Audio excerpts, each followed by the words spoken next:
জগদ্দল কাউগাছি থেকে উঠে এলো চাঞ্চল্যকর এক ঘটনা। শালবাগান এলাকার ৭৭ নম্বর বুথের বিজেপির বিএলএ 2 সুজিত বিশ্বাস ও তার পরিবারকে গভীর রাতে আগুন দিয়ে পুড়িয়ে মারার অভিযোগের তীর তৃণমূলের দিকে। বুথ সভাপতির অভিযোগ, বিজেপি করার এবং বিএলএর কাজ করার জন্য তাকে এর আগেও হুমকি দিয়েছিল তৃণমূলের বেশ কিছু ব্যক্তি।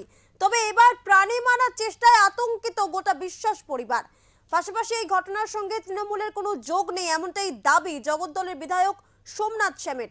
যদিও বাসুদেবপুর থানায় অভিযোগ দায়ের করা হয় বিএলএ 2 এর পক্ষ থেকে, এখনো পর্যন্ত এই ঘটনায় কাউকে গ্রেফতার করা হয়নি। বাচ্চাটা হ্যাঁ খেলা জমেনি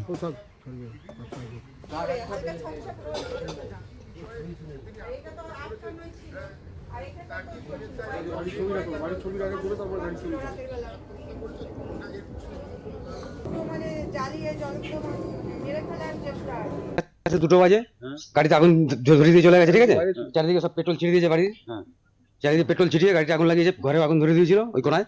ঠিক আছে, এবার ভাইপো যখন বাথরুমে উঠেছে দেখো আগুন চলছে, সবাই ধরিয়েছে, তখন ভাইপো জল দিয়ে নিভিয়ে দিয়েছে। হ্যাঁ, ভাই একটু হাতও পুড়ে গেছে, গাড়িটা বাইরে ছিল। কারা করতে পারে বলতে এটা তৃণমূলরা করেছে, কেন কি আক্রোশ থাকতে পারে, বিজেপি করি তাই। বিজেপি করেন তাই? হ্যাঁ, তো ভয়ঙ্কর ঘটনা ঘটে যেতে হ্যাঁ, ভয় মারার প্ল্যান করেছিল তো, আবার জ্যান্ত পুড়িয়ে মারার প্ল্যান করেছিল, জ্যান্ত পুড়িয়ে মারার প্ল্যান করেছিল। ওই আগে মারামারি হয়েছে, কেউ আমার ভাইকে একটা কোপ মেরেছিল, আর ভাইকে কোপ মেরেছিল। হ্যাঁ, এই ব্যক্তি পাশে বাড়ি। হ্যাঁ, কার পাশে বাড়ি? পাশে বাড়ি হচ্ছে তোমার দীপালি মন্ডল, ওরা তৃণমূল করে। মিথ্যে আরোপ।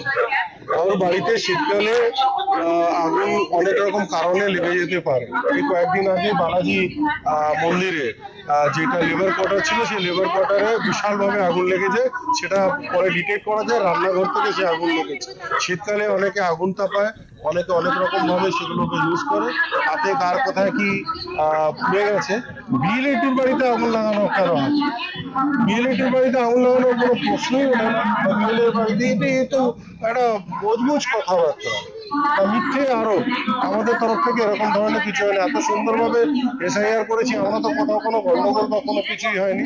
এটা একটা মিথ্যে আরোপ, মিথ্যে কথা।